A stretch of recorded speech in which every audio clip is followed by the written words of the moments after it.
Қазіргі күрделі геосаяси жағдайда ұйым аясындағы ынтымақтастықтың мәні тіпті артты. Түркі жұртының татулығы мен өзара байланысын нығайту, тұтастығын бекемдей түсу өте маңызды.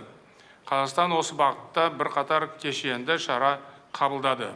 Атап айтсақ, түркі мемлекеттері ұйымның жанындағы Қазақстанның тұрақты өкілін тағайындады. Көп ұзамай тұрақты өкілдік ашуды жоспарлап отырмыз. Астанада 11-12 маусым күндері түркі мемлекеттері парламенттік ассамблеясының 14-ші пленарлық отырысы өтеді. Ақтау қаласы биыл түркі әлемінің мәдени астанасы ретінде жарияланды. Осы мәртебелі міндетті жоғары деңгейде атқару үшін нақты іс-шаралар қолға алынды. Қазақстанның бастамасымен өткен аптада орталық сайлау органдарының консультативтік платформасы құрылды. Оның алғашқы отырысы киелі Түркістан қаласында табысты өтті. Ортақ келісім бойынша биыл маусым айынан бастап Алматы қаласы түркі мемлекеттері ұйымының жастар астанасы атанады.